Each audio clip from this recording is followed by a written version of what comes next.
જય સ્વામિનારાયણ. તો વંદુ સહજાનંદ રસરૂપ.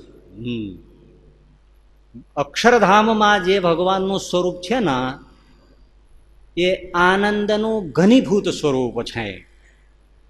શું? અક્ષરધામમાં જે સ્વરૂપ ભગવાનનું છે એ આનંદનું ઘનીભૂત, એટલે જે બરફ જામેલો હોય એ બરફનો ઘન થઈ ગયો. પાણી જામી ગયું એને શું કહેવાય? બરફ. એ ઘન છે, જામી ગયો છે.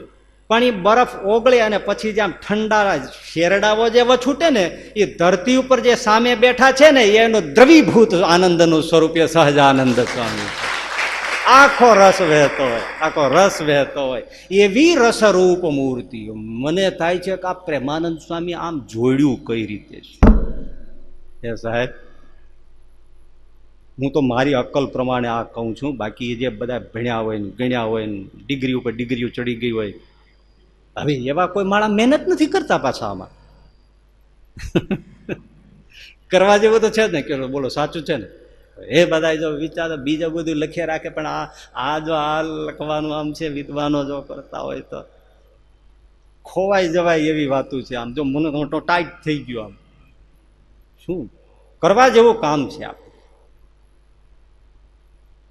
રસરૂપ મૂર્તિ છે પ્રેમાનંદ સ્વામી. કે તમે એમ માનતા નહીં કે હું જ્ઞાનની જ વાત કરી દઉં છું. વંદો સહજાનંદ પણ કેવા છે? રસરૂપ છે. તમને સુખડી આપું ગોળની, અને બીજા હાથમાં તમને ગુલાબ જાંબુ આપું, તમે શું જમો? સુખડી કોણ ખાતું હતું? હે, તમે એમ કહો ત્યારે તમે બોલી પણ જાઓ, સુખડી તો કૂતરા ખાય. ચાલો, પણ ગુલાબ જાંબુ કોઈ મૂકે કેમ? ગુલાબ જાંબુ રસરૂપ છે, ટપકતો હોય રસ. તમે જોયું છે અસલ ગીર પંથકના ને એવી અમુક નદીઓ ને વાત્રકના ને એના બધા જે તરબૂચ હોય, આમ તાજા વેલા પાસેથી આમ અમે જિંજા ગયા હતા, ત્યાં નાઇલ નદી છે ને એને કિનારે ને ત્યાં પછી બહુ વનરાયોની નાઇલ નદી તો હો એ આખી વનરાયની એ સૌંદર્યની વાત ના થાય. કંપાલા અને જિંજાની બાજુ નાઇલ નદી માઇલોમાં પથરાયેલી, હજી આમ દ્રશ્ય ન ભૂલાય આપણને, એવું સૌંદર્ય. ત્યાં બધા ફળ ફૂલના બધા બગીચાઓ ના ત્યાં બધું મળે. ત્યારે ત્યાં થોડી વાર અમે રોકાયા હતા તો હરિભક્તો તાજા અનાનાસ એટલે શું કે પાઇનેપલ એ લઈ આવ્યા અને કે હાલો ઠાકોરજીને ધરાવો. મેં મારી જિંદગીમાં એવું અનાનાસ પાઇનેપલ બીજે ક્યાંય જોયું નથી. આપણે અહીંયા આવે છે ને તો કદાચ મહિના પછી આવતું છે, છોડવેથી કાઢ્યા પછી. તે તમે દાંતરડું લઈને છરી લઈને કાપો તે ડખરાક ડખરાક ડખરાક માંડ કપાય. ધ્યાન ન રાખો તમને છોડા વાગે. અને આમથી કાપો તેમથી કાપો, પણ હવે અમને હુખડીનો કટકા જેવું લ્યો ને.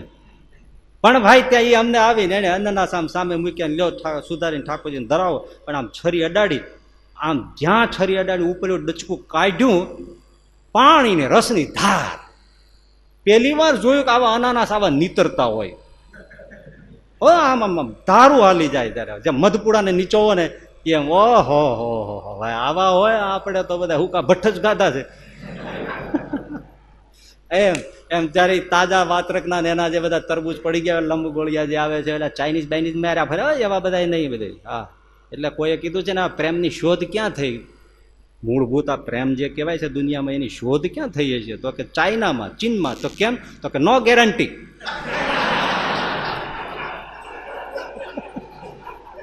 હાયલું તો હાયલું, નહીં તો ધોથા. વાત સાચી. એટલે એ જે ઓલા તરબૂચ દેશી લાંબા કાળા થઈ ગયા હોય એવા, એ તેમાં સુધારીને જેવી ડગલી લ્યો તેમ નીતરવા માંડે. આ રસરૂપ. એમ સહજાનંદ સ્વામી કેવા છે? પ્રેમાનંદ સ્વામી કે વંદુ સહજાનંદ રસરૂપ. નવે નવ રસની મૂર્તિ સહજાનંદ સ્વામી હતા. આવું પ્રેમાનંદ સ્વામીનું કેવું છે. આપણને સમજાય ન સમજાય એ આપણી વાત છે.